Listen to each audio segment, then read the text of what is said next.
What happens when the justice system encounters a criminal network that is just so powerful that, like, pulling a single thread threatens to unravel international intelligence agencies, global oligarchs, and, well, the White House itself? Yeah, it's a terrifying thought. Right. Because usually when we think about investigating a crime, you listening right now, you probably picture this perfectly engineered machine, you know? You find the evidence, you trace it back to the perpetrator, the gears of justice turn, and the system just points and says, there it is. But that's not what we're looking at today. No, not at all. Today we're looking at a landscape where that investigative machine isn't just broken. It seems like it's been intentionally dismantled. Exactly.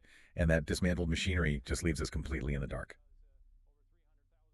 So welcome to this deep dive. Today we have a really daunting mission. Yeah, we do. We are taking you through a really dense, incredibly dark, and complex web of allegations regarding a transnational exploitation network. The source material we're analyzing today is this detailed compilation of whistleblower claims, historical intelligence context, and some very recent explosive political developments. Right, surrounding Jeffrey Epstein, Hollywood, and this broader global elite. Right. But before we get into it, right out of the gate, we need to establish some ground rules for the conversation you're about to hear. Yes, absolutely crucial, because the landscape we are mapping out today involves highly politically charged content. I mean, we are talking about figures from both the political left and the right. We're talking about the Trump family, high-profile media moguls, international intelligence agencies.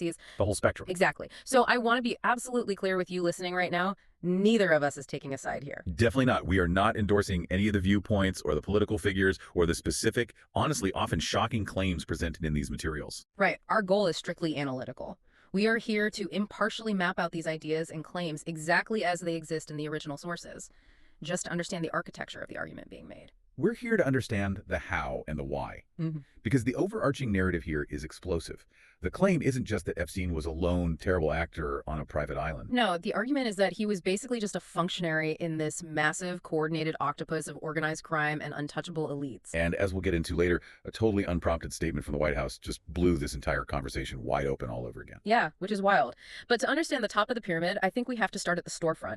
And in this case, the storefront is Hollywood. Right, the entertainment industry. Yeah. It serves as the entry point because it's where the cracks in that glamorous facade are the most visible, you know? Yeah, they're in the public eye. Exactly. Yeah. So the material highlights individuals within that world who claim to have witnessed this network just operating in plain sight. Yeah. For instance, actor Jim Caviezel. He claims he explicitly witnessed propositions for trafficked children while he was in Cartagena, and they horrifically referred to them as Ninas or Ninos. Oh, wow. Just openly like that. Openly. And his core argument is that this hidden world is completely and intentionally ignored by the mainstream media. I mean, it's a massive claim, but he's not the only voice in the source material making it. The documentation also brings in comedian Katt Williams. Right, who has been talking about this for, what, well over a decade? At least a decade, yeah. But Williams adds this structural layer to it, which I find really interesting. He doesn't just describe a few bad apples in Hollywood. He describes a deliberate system. A network. Yeah, he literally compares it to an Illuminati-like entity that co-ops global leaders. And the mechanism of that co-opting is what's really crucial here. Williams claims this network lures powerful people in under the guise of noble causes, like climate crisis meetings. Right, so let's look at how that actually works mechanically. The proposition is like, hey, come fly on this private jet to this exclusive summit to save the world. Right, it strokes the ego, looks great on a resume. Exactly. But the actual mechanism is creating compromised proximity. You get them on the plane, you get them in the room, and suddenly you have leverage. And Williams claims that when he tried to point this out, he wasn't debated.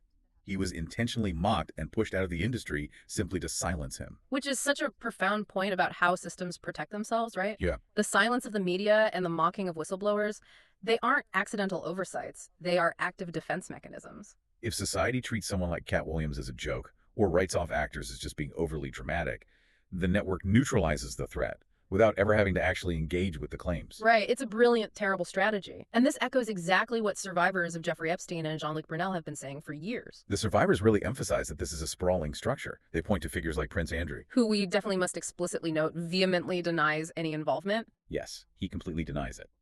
But the survivors argue that the wider structure is designed specifically to shield men of his status. You know, when I look at the structure of these claims, it sounds less like a toxic Hollywood casting couch and way more like a sophisticated transnational mafia operation. Yeah, your mafia analogy hits the nail on the head, because that is exactly the transition the source material makes. Hollywood is really just a symptom. Right. If we want to understand how a system like this sustains itself, we have to follow the money and the power back to its geopolitical architects. They're real power players. Exactly. The argument posits that Epstein was part of a transnational, transgenerational network fusing organized crime with intelligence agencies. And the sources name names here, it specifically points to the CIA, Mossad, which is Israel's national intelligence agency, and broader U.S. intelligence. And crucially, it claims this fusion goes all the way back to the 1940s, like Yeah. predating the creation of the modern state of Israel. That's a massive timeline. It is. And let's contextualize why those specific entities are named. When you blend national intelligence with organized crime, you create an entity that operates above the law in the name of national security. Right, because it's classified. Exactly. But it uses criminal enterprise to fund itself or gather blackmail. The material points to partnerships spanning into Eastern Europe and Russia to show the global scale of this. Right, bringing in figures like Robert Maxwell. Yes, the media baron and father of Ghislaine Maxwell, who was long suspected of having deep intelligence ties, and Simeon Mogilevich. Right, and if you aren't steeped in global crime history, Simeon Mogilevich is widely considered the bosses of Russian organized crime. Yeah, he's a huge figure. So by connecting Epstein to figures like that, the argument is that this wasn't just a domestic U.S. operation, it was a global financial and intelligence syndicate. But then, the claims bring it right back to U.S. soil with something called the Mega Group, or the Study Group. Okay, right. The Mega Group. This is described as an oligarch network based in the U.S., allegedly including billionaires like Charles and Edgar Bronfman, and most notably for this story, Les Wexner. Right, Les Wexner. And the argument is that this billionaire group wielded massive influence over Epstein's operations and, by extension, over the governments of both the U.S. and Israel. And this brings us to what I think is one of the most frustrating, glaring anomalies in the entire narrative. Yeah, absolutely. Yeah. The FBI omission. Yes. The material features Annie Farmer, who is an Epstein survivor. She points out that her sister, Maria Farmer, was actually a whistleblower way back in 1996. 1996, decades before he was finally caught. Yeah, exactly. Maria reported being harmed on Les Wexner's property. Now, Les Wexner played a notoriously central role in financing Epstein. Right. He gave him unprecedented power of attorney, massive assets. He basically made him.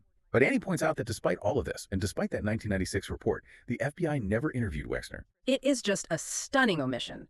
If you look at standard investigative procedure, it makes zero sense. I mean, if you are an investigator following the money, Les Wexner isn't just a person of interest. He is a giant flashing neon sign. Yeah, a billboard. So why would the highest law enforcement agency in the country intentionally drive right past it? Well, this is where we really have to understand the octopus concept. Okay. If a criminal network is deeply intertwined with national intelligence agencies and sovereign wealth, like the Mega Group, traditional law enforcement is fundamentally outmatched. They can't touch them. Right. To truly investigate Les Wexner or the financing behind Epstein, the FBI would risk exposing deep operational ties to both major U.S. political parties and international allies. So the system paralyzes itself. Faced with that level of geopolitical fallout, the institutions just decide it is safer to let the crimes continue than to pull the thread and collapse the intelligence architecture. Exactly. The geopolitical stakes supersede domestic justice. But that insulation at the top, it creates a massive ripple effect at the bottom. Because if the architects are untouchable, what happens to the people who just happen to get too close to the network? The collateral damage. Right, the collateral damage. And the material transitions from these shadowy geopolitical figures to massive adjacent celebrities, starting with Oprah Winfrey and Ellen DeGeneres. Right. It outlines Oprah's connection to a former Brazilian faith healer known as John of God. Right. Oprah previously gave this man a massive platform on her network. Yeah. And he was later sentenced to 99 years in prison for assaulting over 600 women. Which is horrific on its own. But the specific details the material provides are even worse. It claims he ran a baby-selling farm in Brazil, where newborns were sold to wealthy couples in the U.S., Europe, and Australia for up to $50,000 each. And the mothers were allegedly held captive for up to 10 years, forced to produce babies, and then killed. I mean, it is genuinely stomach-turning. And the argument being made here by the sources is questioning how someone as powerful and resourced as Oprah could platform someone like this and remain totally oblivious to the industrial scale atrocities happening right behind the scenes. Right. It's about proximity and what people know. And then the focus shifts to Ellen DeGeneres, specifically her past relationship with actress Anne Hesh. Okay, this is where the narrative concerning proximity takes a very dark, very conspiratorial turn in the sources. It really does. The material notes that Anne Hesh was reportedly working on a documentary about child exploitation titled Children of the Machine. Right.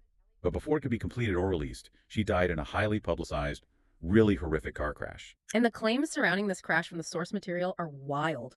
Friends and witnesses claim she wasn't impaired by drugs or alcohol as initially assumed, but that she was actually fleeing in sheer terror, feeling that she was actively being hunted. And the claims even flood this theory that the CIA has the capability to remotely hack into a modern car's embedded computer. Right, to hijack the steering and acceleration, just forcing a crash. And the material goes even further, citing witnesses who claim she wasn't actually on fire when she crashed, which contradicts the official LAPD and fire department reports. Yeah, and it points to harrowing news helicopter footage where she allegedly sits bolt upright and unzips her own body bag while being wheeled to the ambulance. Right. Okay, look, if you're listening to this right now and rolling your eyes, you are not alone. As your proxy here, I have to hit the brakes. Remote-controlled cars, phantom fires, and people unzipping their own body bags. I mean, this sounds like pure, unadulterated internet folklore. It does. How do we, as consumers of this information, parse out a genuine, documented conspiracy like the Epstein financial ties we just talked about from this kind of wild sensationalism? It's a really crucial distinction to make. But rather than just dismissing it outright, we need to dissect the anatomy of why these extreme theories flourish in the first place. Okay, why do they? It all comes down to how information behaves in a low-trust society. Think back to what we just discussed. The FBI ignoring Les Wexner, the media silencing whistleblowers. Right.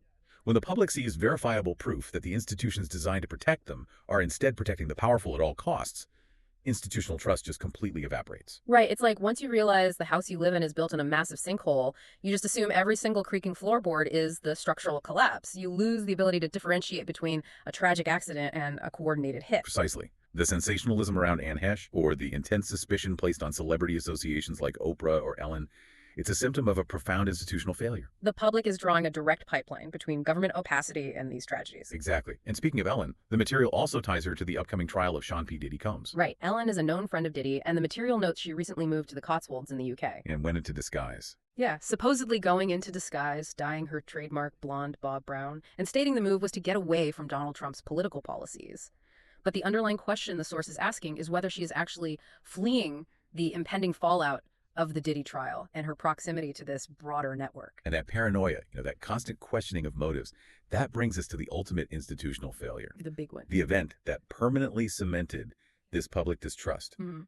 Jeffrey Epstein's death while in federal custody. Yeah, this is really the linchpin of the whole octopus theory because the official narrative claimed a system failure. The cameras didn't work, the guards were allegedly sleeping and browsing the internet, and the digital recording systems just happened to fail all at once. So let's break down the physical layout of the Special Housing Unit, or the SHU, Mhm. because it's vital to understanding why the public doesn't buy the official story. Okay. Inside every cell, there are cameras.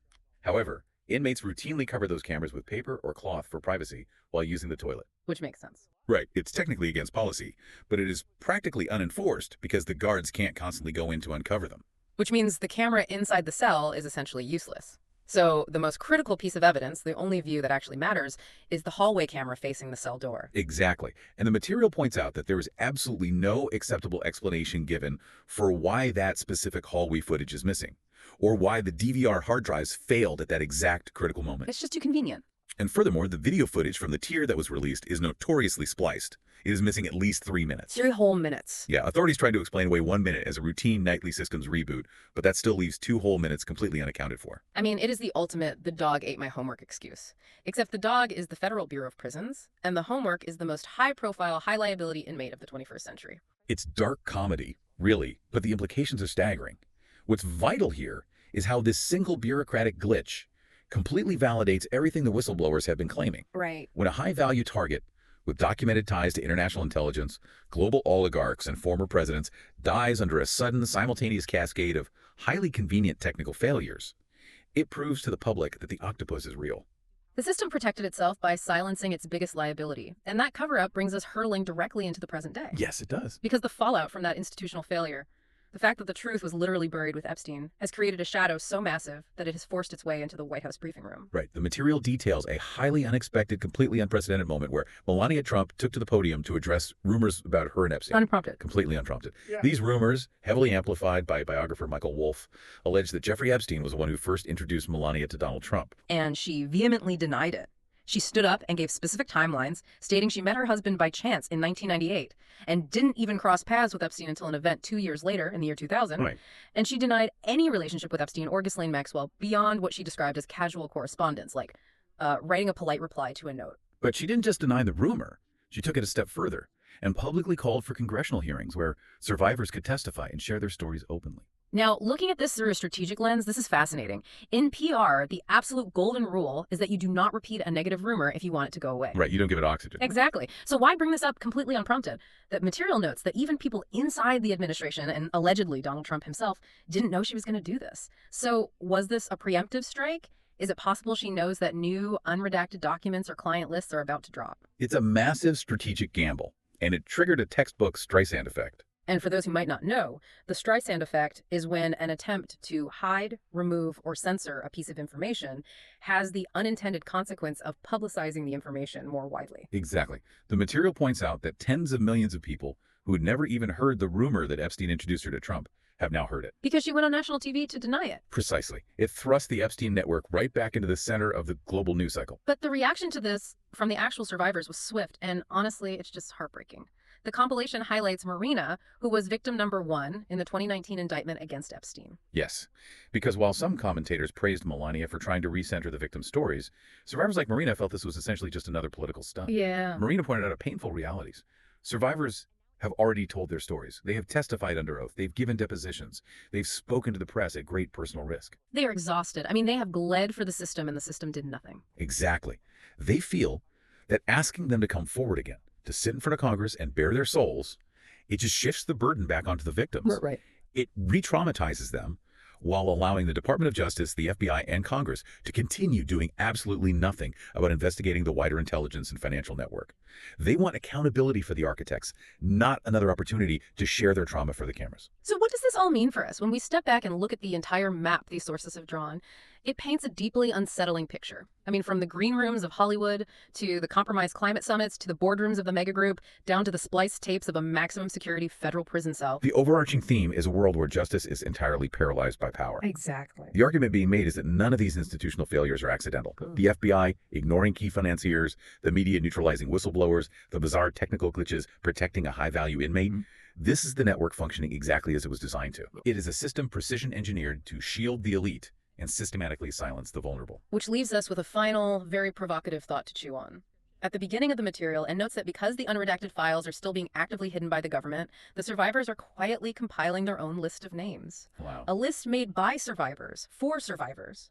If the traditional justice system completely abdicates its responsibility to uncover the truth, if the investigative machinery we rely on is truly broken, what happens to society when a group of deeply traumatized citizens decides to bypass the law and enforce accountability themselves? It's an incredibly volatile prospect. When institutions fail to provide justice, the demand for that justice doesn't just evaporate. It finds another, often much less predictable, and potentially explosive outlet. That perfectly engineered investigative machine we talked about at the start of this deep dive, it seems like the gears have rusted out, and the people the machine failed might be getting ready to tear it down themselves. Thank you for joining us as we unpack this. Keep questioning the information around you, keep looking for the connections, and we'll see you next time.